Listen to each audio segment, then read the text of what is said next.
আসসালামু আলাইকুম। আমরা যখন দেশ থেকে আসি বিদেশে, তখন কিছু কিছু ক্ষেত্রে আমাদেরও বোঝা দরকার এবং কি আমাদের সঠিক তথ্যটা জেনে তারপরে বিদেশে আমরা আসতে পারি। তাহলে এতে আপনি কখনো হয়রানি হবেন না, কফিল ছাড়া হবেন না। সঠিক তথ্যটা কি? এখন বর্তমানে অনেক মানুষ আসতে যে ৩ মাসের ভিসা নিয়ে।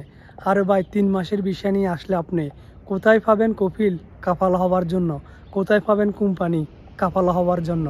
বর্তমানে পরিস্থিতিতে কাজ কাম এমনিতে কম। তো আপনারা এখন বর্তমানে অনেকে আসতে চান, যারা আসেন ফ্রি ভিসায়, আপনারা আসতে পারেন যে এভাবে, যে একটা ১৫ মাসের ভিসা নিয়ে।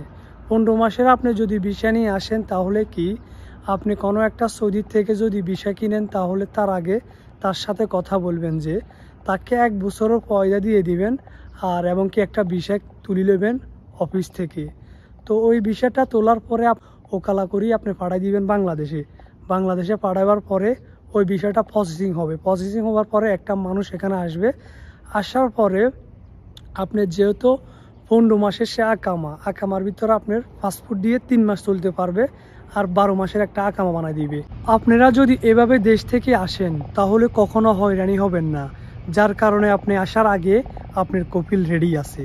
আপনি আসলে টাকা কম কামান বেশ কামান, আপনি নিশ্চিন্তে থাকতে পারবেন। ১৫ মাস ৩ মাস আপনি পাসপোর্ট দিয়ে চলতে পারবেন, আর বাকি ১২ মাস আপনি আকামা দিয়ে চলতে পারবেন। এইভাবে আসলে আপনি কখনো হয়রানি হবেন না। আশা করি ভিডিওটা দেখে বুঝছেন। একটা শেয়ার করে দেন, আপনার দ্বারা হয়তো আরেকজন মানুষ সঠিকভাবে বিদেশে আসতে পারবে।